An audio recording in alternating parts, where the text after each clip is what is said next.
Halo teman-teman, aku Anel, detektif DNA. Hari ini kita jelajahi peta genetik keluarga ajaib. Di sini kita ungkap rahasia penyakit genetik dan gangguan perkembangan. Siap berpetualang? Ayo ikut! Pertama, penyakit genetik. Ini seperti harta karun yang rusak di DNA kita. DNA adalah peta rahasia tubuh. Kalau mutasi, perubahan, bisa sebabkan penyakit. Contohnya Down syndrome dan cystic fibrosis yang punya ciri khas dan dampaknya sendiri. Cara turunnya bisa dari satu orang tua, kedua orang tua, atau khusus dari ibu ke anak laki-laki. Kedua, gangguan perkembangan. Bukan cuma gen, tapi lingkungan juga ikut main. Seperti jembatan yang tumbuh miring. Contohnya Autism Spectrum Disorder atau ASD yang disebabkan oleh gen dan faktor prenatal membuat anak susah berkomunikasi sosial, atau ADHD akibat gen ditambah nutrisi buruk membuat anak hiperaktif dan susah fokus.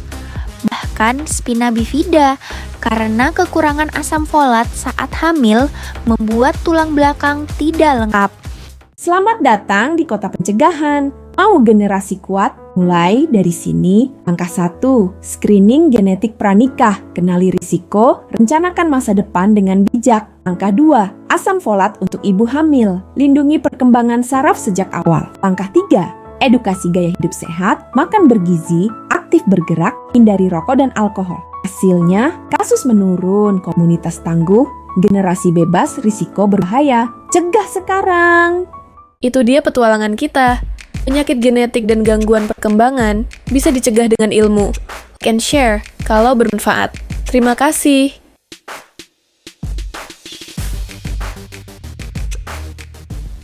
Hai teman-teman semua, perkenalkan nama saya Felicia Medri Saudale, kerap disapa Flanel, dengan NIM 2507010032. Nah, di sini saya akan menjelaskan tentang penyakit genetika dan gangguan pertumbuhan. Nah, sebelum kita masuk pada materi kali ini, saya akan menjelaskan dari awal tentang penyakit genetika. Penyakit genetika sendiri adalah penyakit yang disebabkan oleh kesalahan atau perubahan DNA tubuh kita. Nah, untuk teman-teman yang belum tahu apa itu DNA, secara singkat DNA itu adalah cetak biru pada tubuh. Nah, jika cetak biru pada tubuh kita itu salah, maka otomatis proses dalam tubuh kita dapat berjalan dengan tidak seharusnya. Nah, tentu teman-teman berpikir bagaimana cara menurunnya penyakit ini. Nah, saya akan menjelaskan yang ada 3 cara. Yang pertama ada dominan, di mana salah satu orang tua bisa membawa penyakit ini dan menurunkannya. Yang kedua ada resesif, nah di mana perlu kedua orang tua untuk membawa gen tersebut agar bisa menurun. Dan yang ketiga ada X-linked, di mana contohnya seperti jika ibu yang membawa gen tersebut, maka anak laki-lakinya akan mewarisi gen tersebut. Karena tadi kita sudah membahas tentang penyakit genetik, saya akan menjelaskan sedikit mengenai contoh penyakit genetik tadi. Nah, contoh penyakit genetik yang pertama itu adalah Down syndrome atau trisomi 21, di mana penyakit ini adalah penyakit yang disebabkan akibat kelebihan satu kromosom pada kromosom 21 menjadi 3 buah. Nah, hal ini menyebabkan keterlambatan tumbuh kembang pada manusia. Yang kedua ada cystic fibrosis, di mana penyakit ini adalah penyakit gen rusak yang menyebabkan lendir tebal pada paru-paru sehingga kita bisa kesulitan untuk bernafas. Nah teman-teman, setelah kita menyimak tentang materi penyakit genetika tadi, kita akan masuk ke materi gangguan perkembangan.